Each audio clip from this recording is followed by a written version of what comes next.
With Shadow the Hedgehog getting a huge burst of popularity thanks to the upcoming Sonic X Shadow Generations and Sonic the Hedgehog 3, I thought it would be an appropriate time to go over an Archie Sonic character who has close ties to the Black Blur, but isn't really talked about that much thanks to his few appearances and not much coverage online. That character being Eclipse the Darkling. Eclipse made his first appearance during the reboot period of the Archie Sonic Comics, debuting in issue 59 of Sonic Universe. He's a very interesting character despite his short time in the comics, and I find him to be a great antagonist for Shadow and stands as one of his best rivals. While the hype is still going, I think now is the best time to talk about Eclipse, his history and powers, and why I find him to be so interesting. Conception and origin. Originally, Eclipse was intended to be the Sonic 06 villain Mephiles the Dark, who would have survived his total annihilation to return to Earth, reviving Black Doom to seek revenge on Shadow. This idea was quickly scrapped, with Mephiles and Black Doom being replaced by two new characters who still had ties to the Black Arms, Eclipse the Darkling and Black Death. Eclipse was created following the failed invasion of Earth in Shadow the Hedgehog and the death of Black Doom, which led to the remaining Black Arms stationed on other planets to create a being that could rival Shadow. Eclipse is the anti-Shadow, down to the small design choices that harken back to Shadow and his moniker as the ultimate alien. To give him a much-needed edge, Eclipse is one of the few Black Arms which is capable of intelligent thought and free will, giving him the ability to act out on emotion, think, and even feel compassion.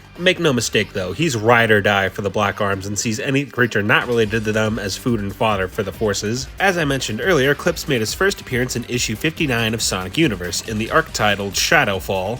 His first appearance sees him and his fellow brothers in Black Arms arriving in a new Black comic just outside of Earth. Sonic's world, Earth's atmosphere. Immediately catching the attention of Gun. Team Dark, who work for Gun in this continuity, are sent in with a squad of gun troopers to destroy the comet via a bomb. Shadow ends up getting into a scuffle with Eclipse and Black Death and ends up mind-controlled for a brief period, fighting with Team Dark before he regains control. Rouge and Omega take on Eclipse, Shadow destroys Black Death, and the bomb is set. Everyone just barely manages to escape when the bomb explodes, including Eclipse, who is now on a crash course for Earth and all alone, doomed by the one person who he thought of as family. Surprisingly enough, Shadow and Eclipse never really interact that much outside of issue 59 and 60, where Eclipse is able to deactivate Shadow's chaos control and attempts to take over his mind via brainwashing. Eclipse is very adamant about not wanting to kill Shadow, as he sees him as something of a brother, and the Black Arms needs all the help they can get. Shadow is quick to disown Eclipse and the Black Arms, with Black Death needing to come in and help with the brainwashing. That free will that Shadow and Eclipse share is ultimately the reason why Shadow will never join the Black Arms, and even then it doesn't seem to do Eclipse much good, as his entire life seems to revolve around the Black Arms, and he doesn't really seem to seek out much in life. Shadow says it best: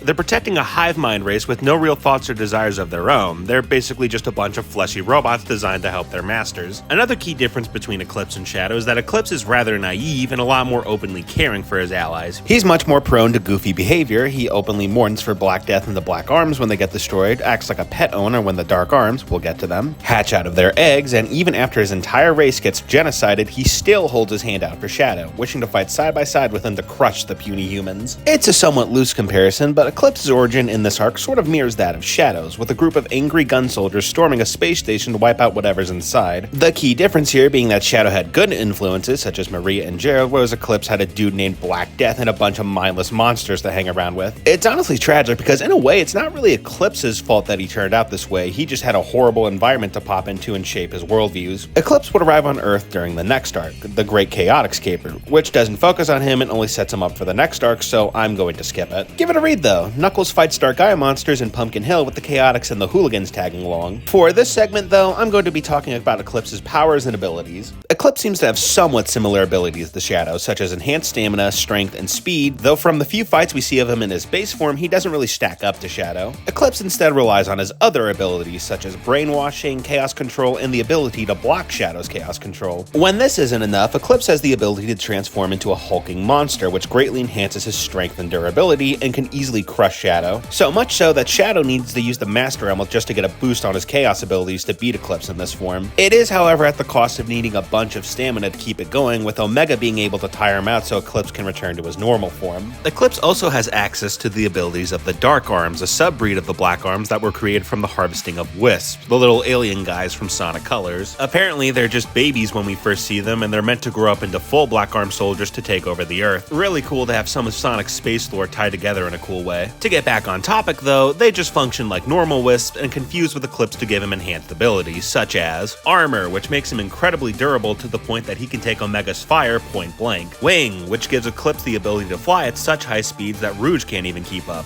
That ultimate hack fraud Shadow had to wait 20 years before he got wings. Laser!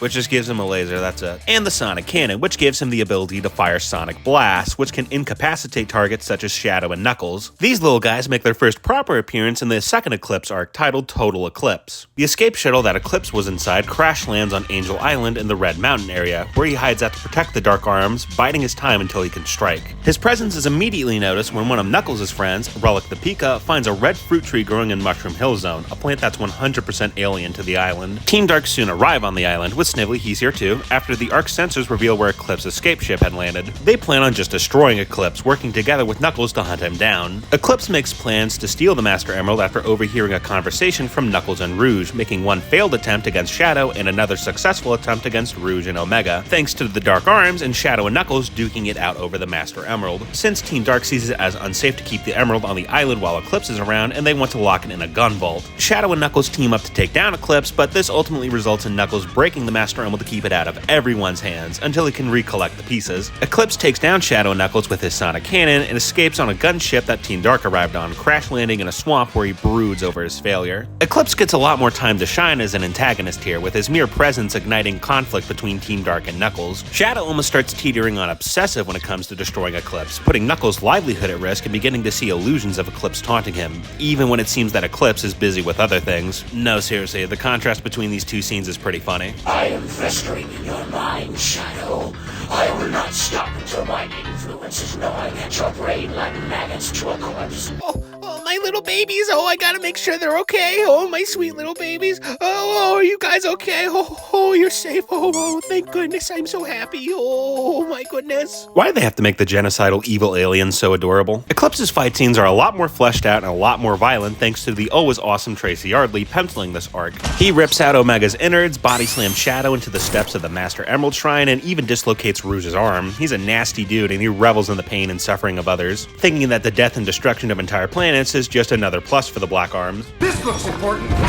What's funny is that even after Shadow had destroyed his entire race, Eclipse still tries to get Shadow to join his side, offering out a hand to join his brothers, which Shadow immediately rejects, with Eclipse falling back on his violent tendencies. By this point, it's less that Eclipse has a genuine interest in Shadow, and more because that Eclipse is basically no one. He doesn't have a Rouge, or an Omega, or a planet of his own, or even really a life outside of the Black Arms. All he has is a slim chance to help the Dark Arms grow up and try to take over an entire planet. It's interesting because this scene with Eclipse and Shadow almost directly parallels a scene from the first ever arc of Sonic Universe, the Shadow Saga. These early issues depicted Shadow as a lot more caring and a lot more open to seeing so-called weapons of destruction find their place in the world, which is how he met the Pre-Boots version of Omega. Eclipse doesn't get this treatment. He just gets lumped in with the rest of the Black Arms and needs to be destroyed. This would sadly be Eclipse's final appearance, as he wouldn't return before the cancellation of Sonic the Hedgehog and Sonic Universe, with the Sonic license being carried over to IDW, where it is still going strong by the time of this video. Eclipse and any other characters created during this period of the comic are also owned by Archie, and Sega seemingly wants nothing to do with Archie Sonic or anything related to it, with anything that does reappear only being small nods. Sega seems pretty intent with this position, so I doubt Eclipse will ever return, which is a huge shame.